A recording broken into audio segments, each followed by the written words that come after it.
Yeah, we back. We back. Now today, man, we're gonna be talking about Tariq Nasheed says black immigrants are agents of white supremacy. Now, let's get into it, man.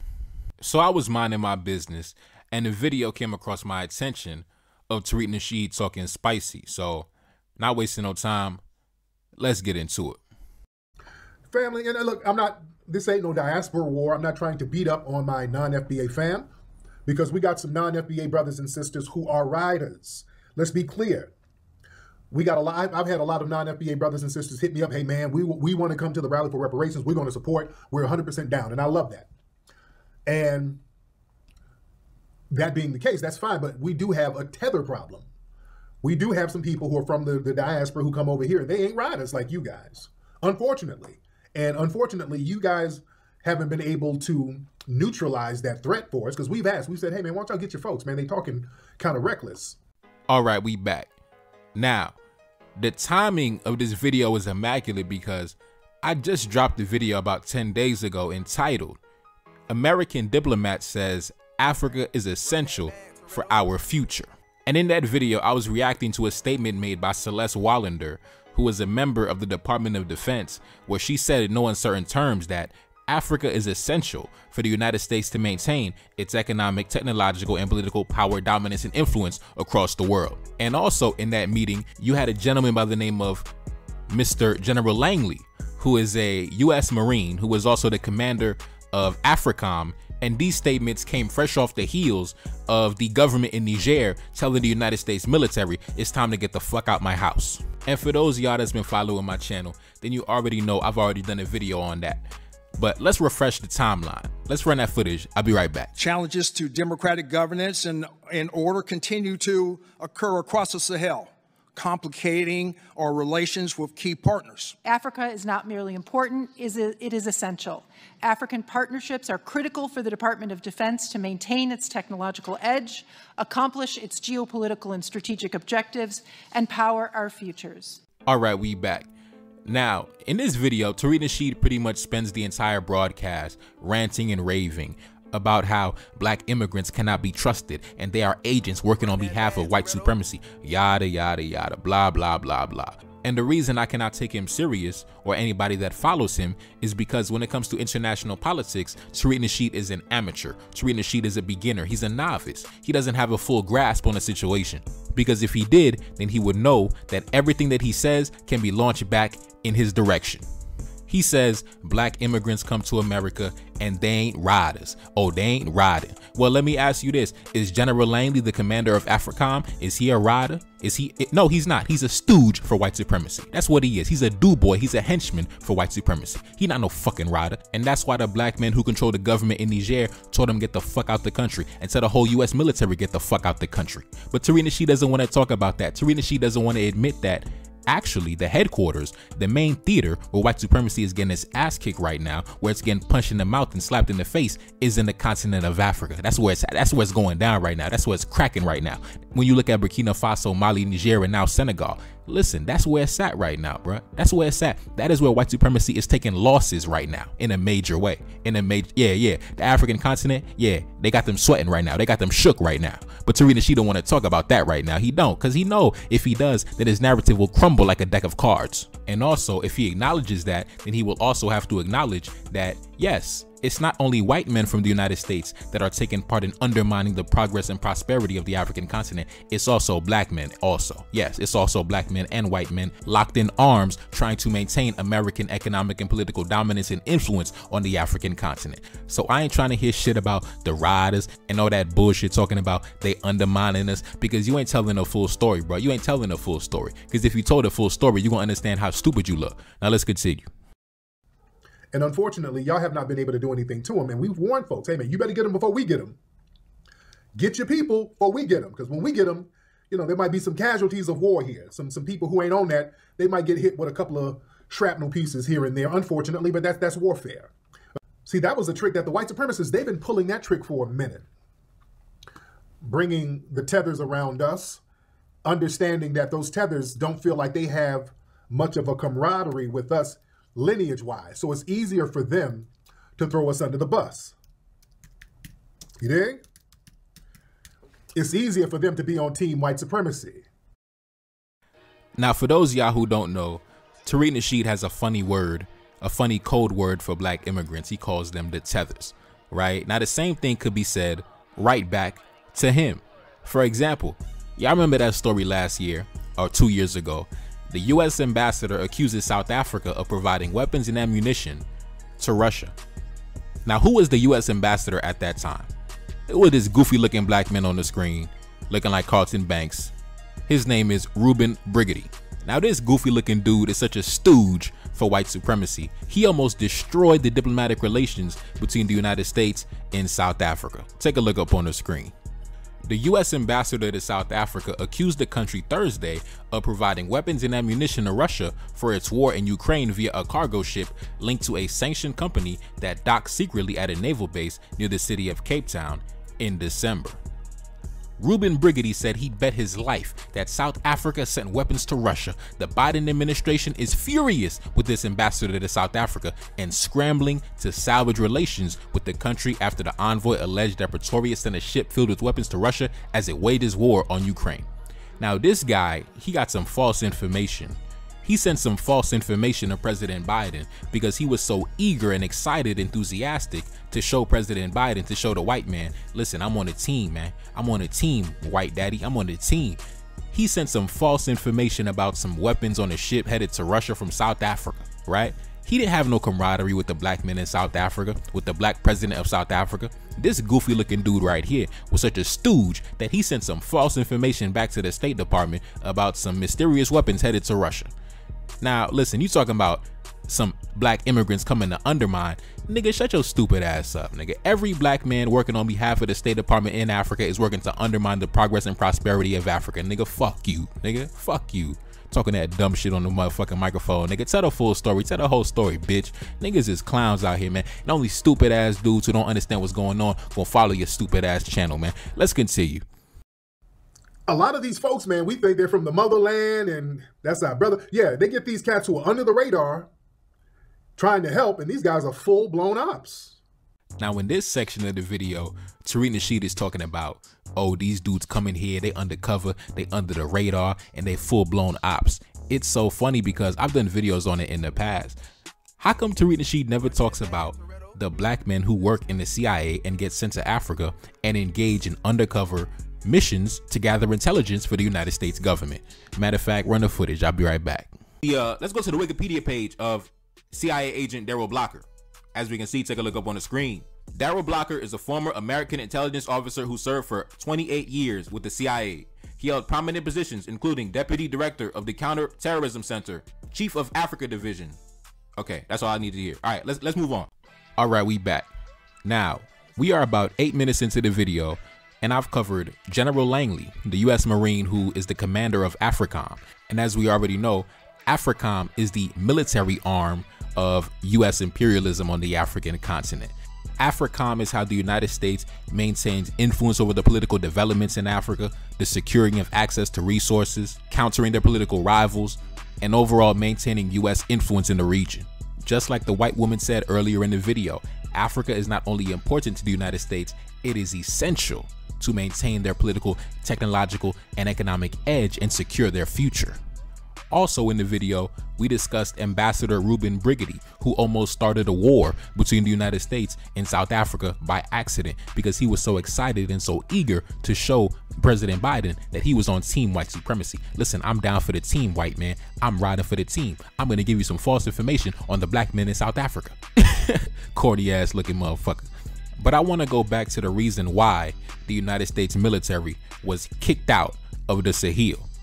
Take a look up on the screen.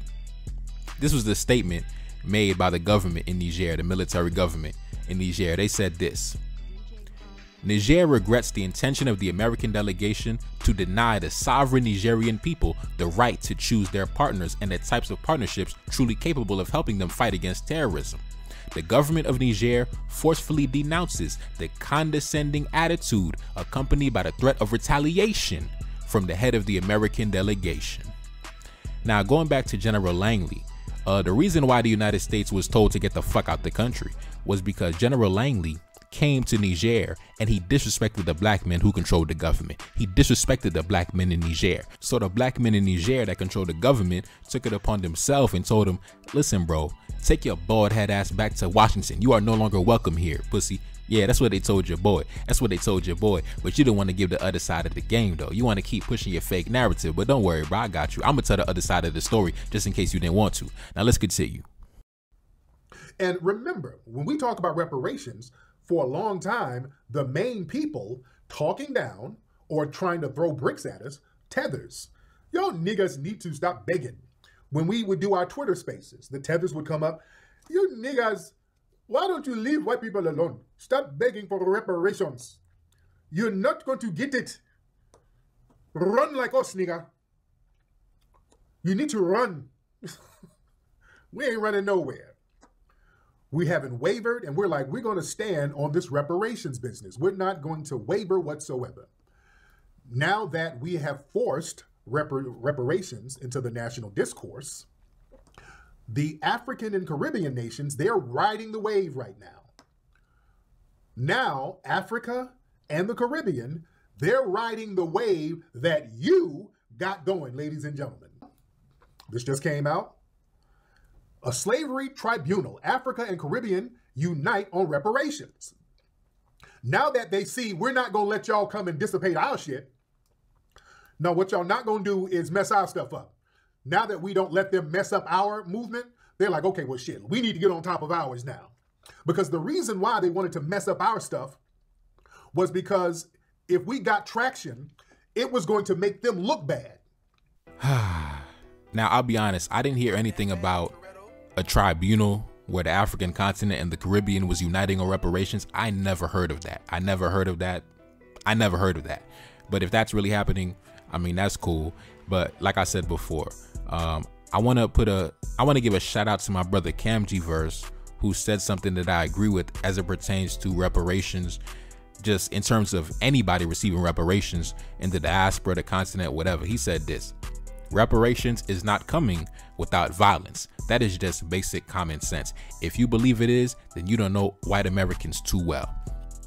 Now, 100%, like I told you before on my first video on my channel, what do I always say on my channel? Life is about power, not morality. I repeat, life is about power, not morality. I said it on my first video, and I'm gonna keep saying it until the day I die. The topic of reparations is not something new. In fact, the president of Haiti back in 2004 demanded reparations from France. And what did France do? France said, life is about power, not morality. And then they overthrew the government.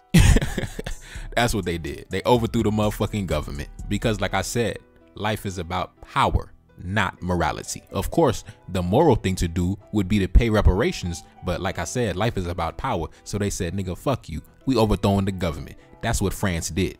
Take a look up on the screen. President Aristide publicly demanded reparations from France in 2003 on the 200th anniversary of the death of Toussaint Louverture.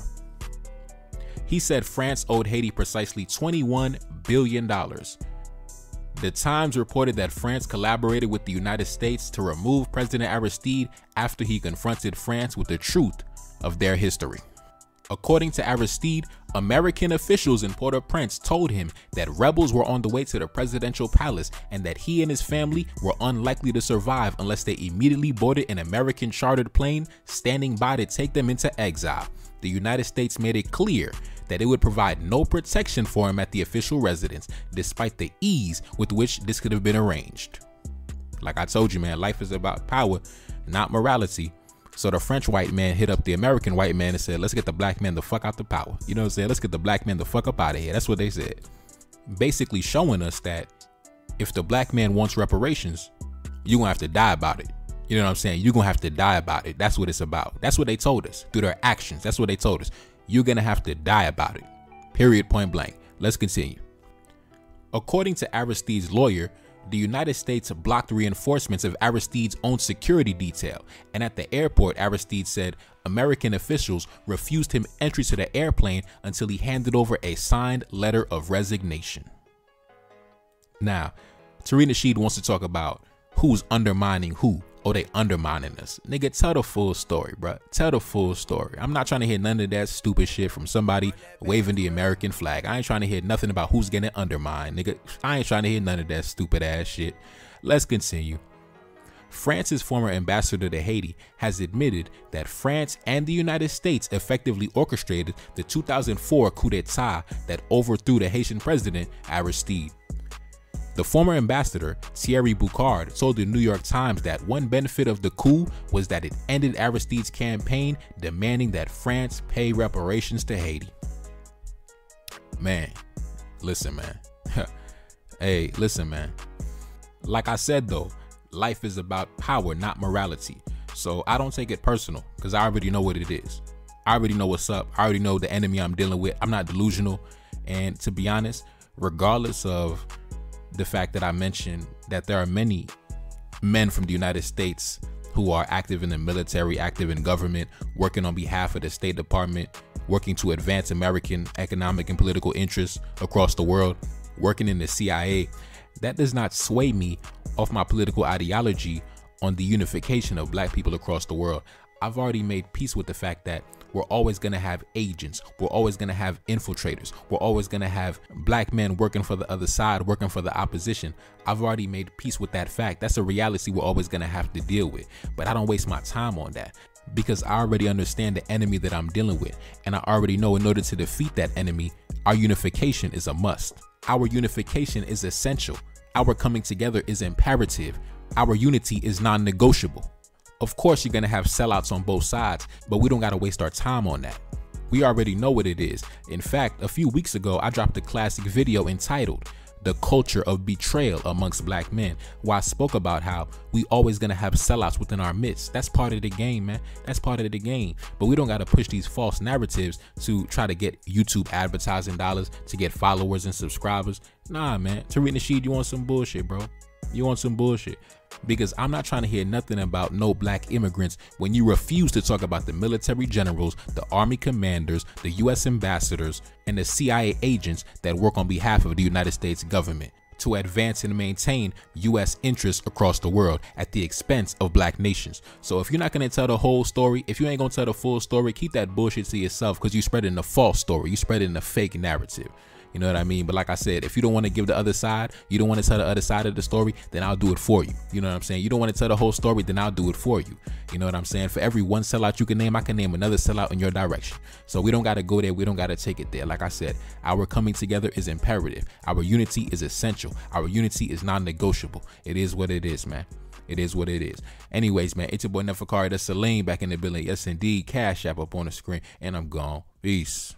Reincarnated, I'm back in original fashion. I left on a horse and came back in that ass, and I left with abundance and came back to famine. We used to be pyramids, now we be rapping. Look how the mighty have fallen. Used to be running, now we be walking. When you be cooning, that's when they applauded. Selling your soul, your sons and your daughter. Gotta come up in this shit, they stuck in the mix. Really, my heart it be breaking. That's why I'm stacking that paper and handle my business. Pass it down in generation. Talking about money and power and building a nation. That's a deadly combination. Never be watching the TV, they pushing agendas, falsifying information. Know they got malice intentions. Step in the room and I'm feeling the tension. Enemy watching me, blocking my vision. Pay for the check cause I need my redemption. Building my kingdom, I need it protected. Ready for war like a young Money Congo. Never decided the team is the motto. Up in the crib and I'm whipping up waffles. Up in the crib and I'm smoking gelato. I'm chilling, I'm taking my pain and make it ambition. I'm blessed by the gods, but I ain't religious. I came for the power, they came for the bitch. They making no hourly wage, I got business. This shit is an art and they could never be taught. Selling my soul, I can never be bought. Play with my money, I see you ain't caught. Run to the check and I do it for sport.